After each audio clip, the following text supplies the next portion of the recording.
Here's more of the Alice Stewart Show on 96.5 The Voice.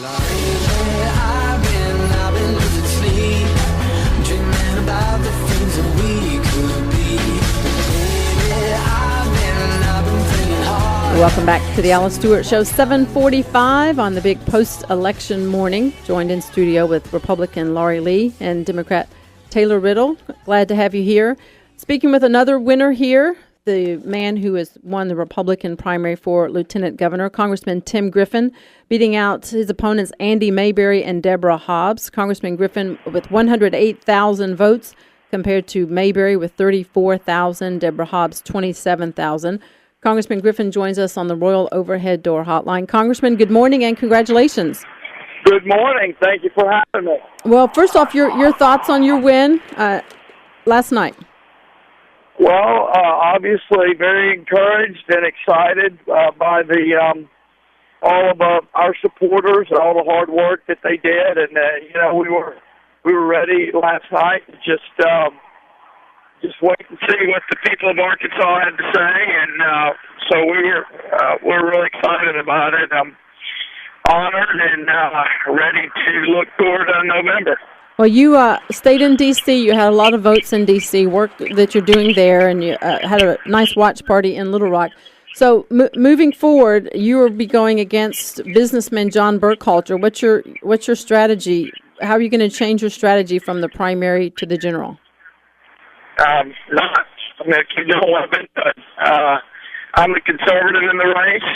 I have a conservative record, and I think my conservative views line up perfectly with the state of Arkansas. That's what I'm going to talk about.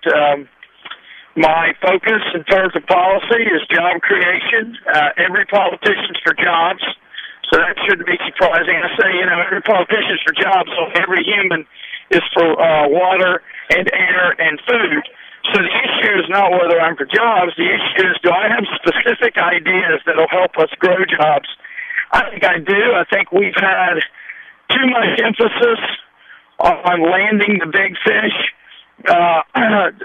factories and what have you. Of course, we need to continue to do that, but we have got to also, at the same time that we're trying to incent big companies to come to Arkansas, we've got to change our permanent laws and policies that will attract business. Why? Because most businesses that create jobs will never be big enough to get that phone call from the governor's office for incentives. So what does that mean? That means we need permanent policies in place that attract those job creators. Even though they're never going to get those incentive phone calls, they need to want to come here. And if you look at other states around the country, they are making changes to their tax code. Missouri just reduced their taxes a few weeks ago. I met with a woman from Caterpillar not long ago, and she said the legislature in Texas, the legislature in Oklahoma are looking for ways every day to attract jobs to their state. So we cannot be complacent. Yes, we've got to continue to try to get the big companies to come, and yes, I'm sure we're going to continue to offer them things to get them here, but they represent a small percentage of jobs that we need to create.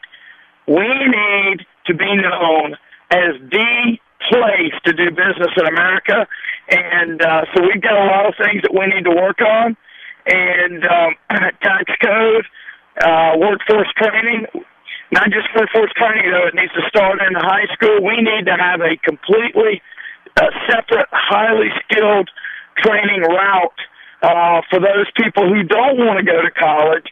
We've told everybody culturally that the only road of excellence out of high school is to go to college, and that's just not true.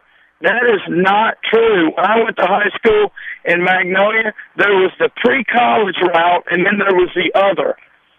We just grouped everybody else in the other. That's wrong. That's wrong. You can have a path of excellence out of high school that leads to a career and a highly skilled career where you make as much money as a college grad And for a lot of people, it's a choice they make. I went to college. I like college, but not everybody wants to go to college. Right. And we need to recognize that. Right. All right, Congressman Tim Griffin, we appreciate your time this morning. Once again, congratulations on winning the Republican primary for Lieutenant Governor. Look forward to seeing the face-off with John Burkhalter in November. Congressman, thank you.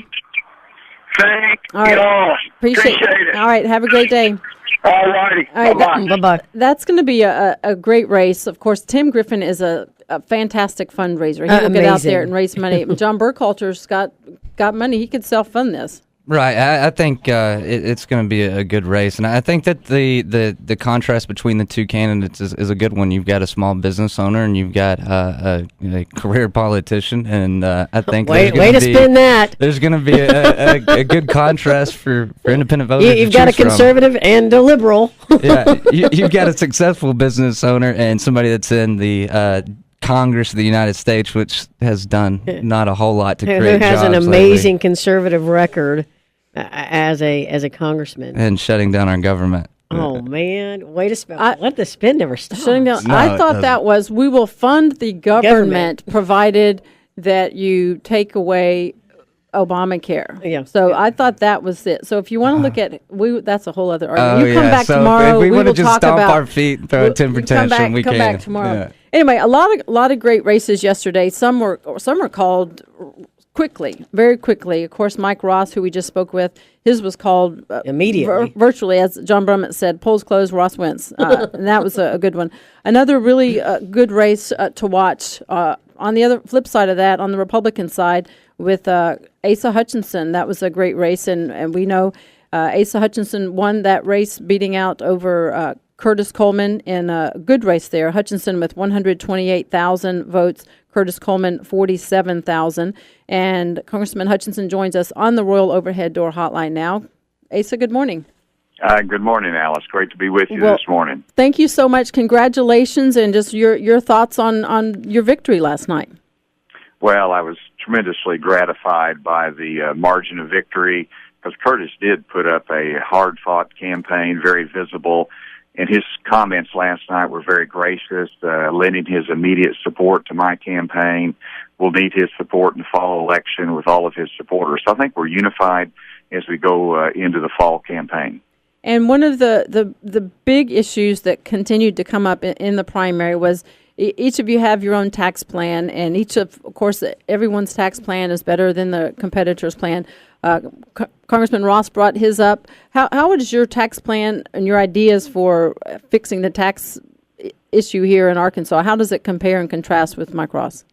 Well, the big contrast is if Mike Ross's plan is enacted, it does not reduce the marginal rates that are hurting us in Arkansas. In other words, we still wind up having high marginal rates that are higher than every state in our region. So we have different objectives. My objective is to lower that 7% tax rate down so that we can compete with the states around us that are lowering their income tax rate. So two different objectives. I want to make us more competitive. I want to reduce that high rate. He simply wants to index it to inflation so it doesn't accomplish what we need to do. We'd still be at a disadvantage. So two different objectives. I have a very concrete plan to start to help us to bring jobs into Arkansas, and this is a big part of it. And also, he touted his focus and emphasis on education. What is your priority in terms of improving education in the state? Well, you cannot grow the economy and increase in jobs without improving education. We focused almost exclusively on college preparatory work, which is important, but we've got to have the job skill training as well. My emphasis upon computer science in every high school in Arkansas is the right direction for us to increase and give us an advantage in keeping students here, filling the job needs in computer technology. But it's also about the skills in the workplace, such as manufacturing, carpentry. And so I have a very specific plan that sets forth the priority to make us more efficient in workforce education. And so we'll be talking about that as well during the campaign. And my guest is Asa Hutchinson, the winner of the Republican primary for governor. And one of the points you have made quite clearly and often is that Ross has a pro-government approach versus a private sector solution approach that you bring. Explain that. Well, what people are frustrated with is that we've had big spending in Washington. We've got the federal government intruding almost in every area of our life, and it's reflected in the Affordable Care Act, also known as Obamacare. And you've had Mike Ross, who's been up there as a Nancy Pelosi protege. He helped put her in power. He donated to the Democratic majority enormous amounts of his campaign funds. And so he's part of the Washington problem that has left us with big government problems in Arkansas. And here in our state, let's talk about going forward. Whenever it comes to the pre-K services, he wants to start a new program when we're not even funding the one we have. So it's a big government solution that he is offering that costs us taxpayers money. And so we have different approaches. And I've been the consistent conservative throughout my career, and I think that's what Arkansas is looking for. All right. Well, it is certainly going to be a heated race through up into November. I expect to see quite a bit of money in-state and out-of-state heading into November. But congratulations again, Asa Hutchinson, the Republican nominee for governor, facing off against Mike Ross. Best of luck to you, and thank you for your time. Thanks, Alice. Look forward to talking to you again. All right, same here. It's going to be a fun time between now and November. Laurie, Lee, appreciate you coming in. Thank Taylor you. Riddle, overall, how do you think the night went? Taylor, from the Democratic perspective. I think it went well and as expected on our side, and I was a little surprised on some Republican results. Laurie? I think it went as predicted. All right. Great analysis. Thank you for your time. That wraps it up for this edition of the Alice Stewart Show. Thank you so much for tuning in. We're going to put a lot of these interviews up on the internet and our Facebook and Twitter, so make sure you check that out, the Alice Stewart Show, and our website, 965 The Voice.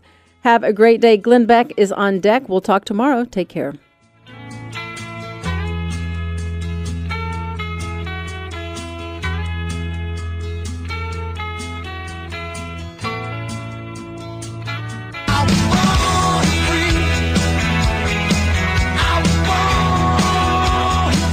The Alice Stewart Show on 96.5 The Voice.